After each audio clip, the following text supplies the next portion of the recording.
Good morning and welcome back to Monday Morning Quarterback. This is part 2 of our two-part lesson on Ruth from chapter 2, Gleaning Under the Wings of God.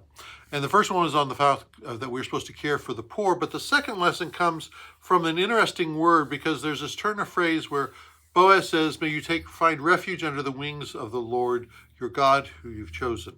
And this word for wings here is Kanawf. It's the Hebrew word. It means wings, it means borders, it means corners, it means its edges, it means all sorts of different things.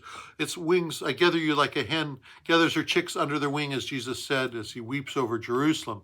It's under the wings of God as far as spread out and covering, but it's also the covering of one's garment or cloak. In particular, the cloak, square cloak that you would wear for as a prayer shawl.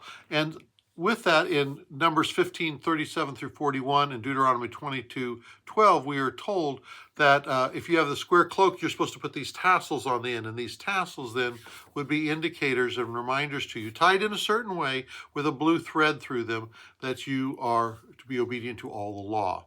It's the prayer cloak, the prayer shawl, and the tzitz, which is the little tassels on the end of that then, are those reminders. It's the same word as wings.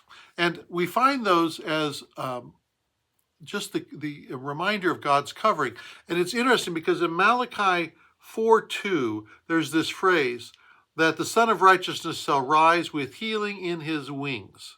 This wings there is the Kanawf, which is the corners, these tassels on the corner of the garment. It is it's one of the prophecies about the coming of the Messiah, that he's going to come, and the fringes on the edge of his prayer shawl shall bring healing to the nations, and or to people that touch them, which is why we see in Matthew 9:20 through 22, the woman with an issue of blood, she goes through the crowd, she reaches out and she grabs the fringe on the corner of Jesus' garment, and she is healed.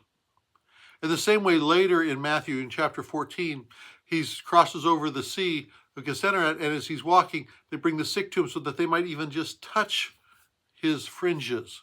Why? Because they're healed when they do that. Because he is the Messiah and was prophesied in Malachi 4 that they touch the tassels on his garment, the wings, the Kanawf of God. We need to remember the healing is in the covering of God. He wraps his arms around us like a loving blanket. He covers us with his wings and he protects us. He sits with us in the midst of our storms. He brings us healing and he brings us peace and comfort. May we rest in the arms of God. May we rest under the Kanawf, the wings of God. May we find refuge there, healing for our souls, encouragement for our spirit, and the hope and the promise of God's presence and that he will one day make all things good. Let us rest under God.